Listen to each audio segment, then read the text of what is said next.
So প্রিয় viewers, আবারও চলে আসলাম তোমাদের মাঝে গুরুত্বপূর্ণ একটি ভিডিও নিয়ে। তোমরা সকলেই জানো পিএম কিষাণে ইকেওয়াইসি করতে হচ্ছে।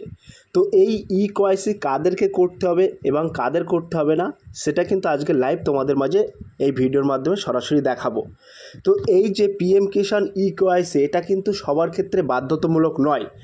সেক্ষেত্রে তোমাদেরকে একদম সুস্পষ্টভাবে আজকের এই ভিডিওর মাধ্যমে সরাসরি দেখাবো যে কাদের ইকেওয়াইসি করতে হবে এবং কাদের ইকেওয়াইসি করতে হবে না। তো তোমাদেরকে বলে রাখি, তুমি যদি পিএম কিষাণের আওতায় থেকে থাকো তাহলে কিন্তু আজকের এই ভিডিওটি তোমার জন্য খুবই গুরুত্বপূর্ণ। তাই ভিডিওটি স্কিপ না করে সম্পূর্ণটি দেখার জন্য অনুরোধ রইল।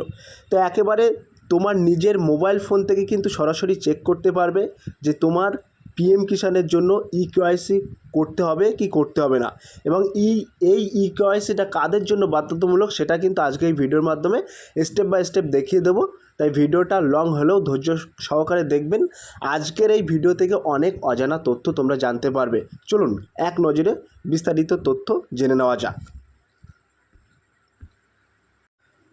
শুরুতেই তোমাদেরকে বলে রাখি, তোমাদের নিজেদের মোবাইল ফোনের যে গুগল সার্চ বার আছে সেই গুগল সার্চ বারে চলে আসবে। আসার পরে জাস্ট একটা টাইপিং করবে পিএম কিষাণ। পিএম কিষাণ টাইপিং করার পরে তোমরা সার্চ অপশানে ক্লিক করবে। ক্লিক করার সাথে সাথে তোমাদের মাঝে এরকম একটি ইন্টারফেস ওপেন হয়ে যাবে। তারপরে একটু স্ক্রল ডাউন করে নিচে চলে আসবে। আসার পরে তোমরা দেখতে পাবে লেখা আছে পিএম কিষাণ সম্মান নিধি। এই যে পিএম কিষাণ সম্মান নিধি লেখা আছে, জাস্ট এখানে তোমরা একটা ক্লিক করবে। ক্লিক করার সাথে সাথে তোমরা দেখতে পাবে তোমাদের মাঝে এরকম একটি অফিসিয়াল ওয়েবসাইট খুলে যাবে। তারপরে তোমরা একটু স্ক্রল ডাউন করে নিচে চলে আসবে।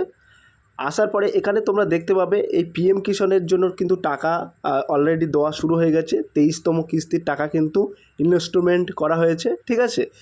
তো এর জন্য ইকেওয়াইসি কাদেরকে করতে হবে সেটাই মূলত আমরা আজকে দেখাবো এই ভিডিওর মাধ্যমে। তো তোমরা একটু স্ক্রল ডাউন করে নিচে চলে আসবে। আসার পরে তোমরা এইরকম একটি অপশান দেখতে পাবে, নাও ইওর স্ট্যাটাস।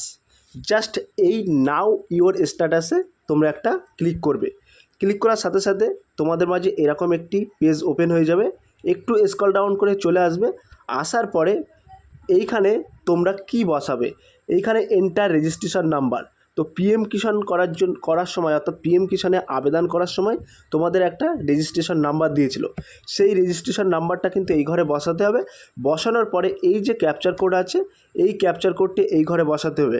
বসানোর পরে এই যে গেট ওটিপিতে তোমাদেরকে একটা ক্লিক করতে হবে। ক্লিক করার সাথে সাথে তোমরা এই পিএম কিষাণের সময় যে ফোন নাম্বারটা দিয়েছিলেন বা আধার কার্ডের সাথে যে মোবাইল নাম্বারটা সংযুক্ত আছে সেই নম্বরে কিন্তু একটা ওটিপি যাবে। তো লাইভ তোমাদেরকে দেখিয়ে দিচ্ছি কিভাবে কি করতে হবে।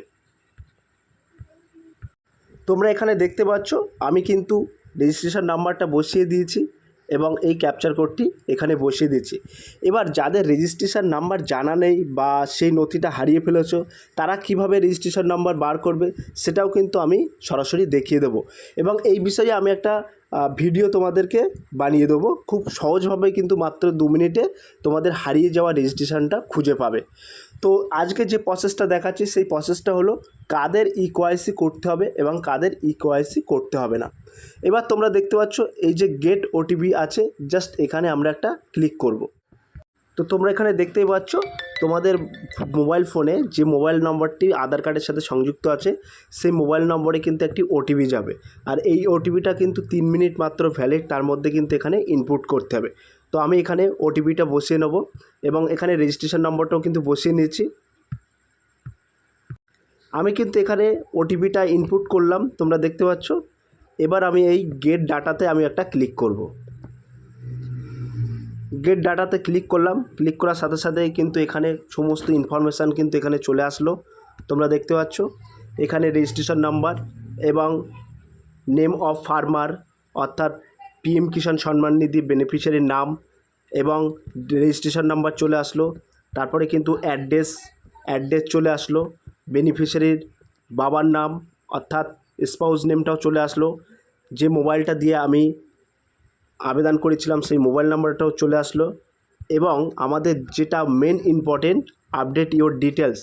তো তোমরা দেখতে পাচ্ছ এলিজিবিলিটি স্ট্যাটাস এবং লেটেস্ট ইনস্টলমেন্ট ডেটস, ঠিক আছে।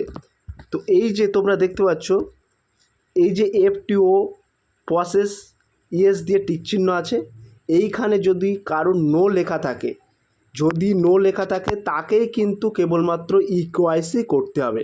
তাহলে কাদের ইকেওয়াইসি করতে হবে? যাদের এই জায়গাটায় ইএসের জায়গায় যদি নো লেখা থাকে তাদের কিন্তু ইকেওয়াইসি করতে হবে, সেটা কিন্তু বাধ্যতামূলক, অর্থাৎ ম্যান্ডেটরি করতেই হবে, না করলে কিন্তু টাকা পাবে না। এবার তোমরা দেখতে পাচ্ছ payment status 15 instalment payment done, অর্থাৎ ইনি কিন্তু 15তম কিস্তি টাকা পেয়েছে, ঠিক আছে। এখন কিন্তু টোটাল 23তম কিস্তি রানিং চলছে। তিনি কিন্তু 2021 18 না কত সালে একটা সম্ভবত করেছিল, তো 15th অর্থাৎ 15তম কিন্তু কিস্তির টাকা পাচ্ছে। এবং এখানে কিন্তু পেমেন্ট মুড আধার, ঠিক আছে, লেখা আছে।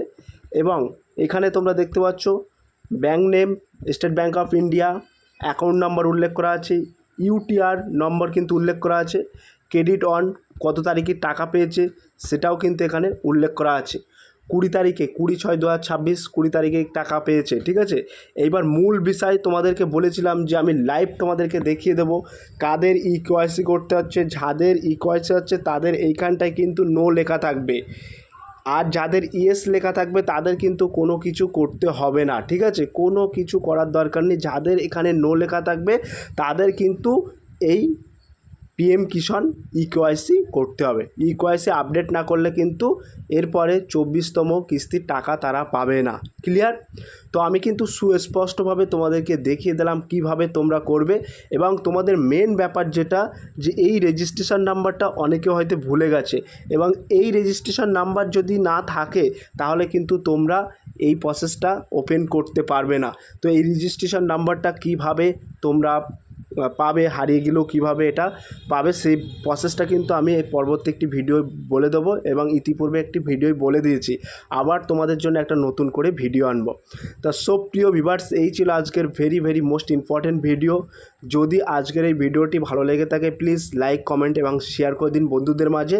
তার আগে বলবো তোমাদেরকে আবারও দেখিয়ে দিচ্ছি, এইখানটায় যদি কারোর নো লেখা থাকে তাহলে কিন্তু তাদেরকেই ইকেওয়াইসি করতে হবে, আদার্সওয়াইজ কাউকে কিন্তু ইকেওয়াইসি করতে হবে না। সবার ক্ষেত্রে কিন্তু ইকেওয়াইসি বাধ্যতামূলক নয়, আবারও বলছি।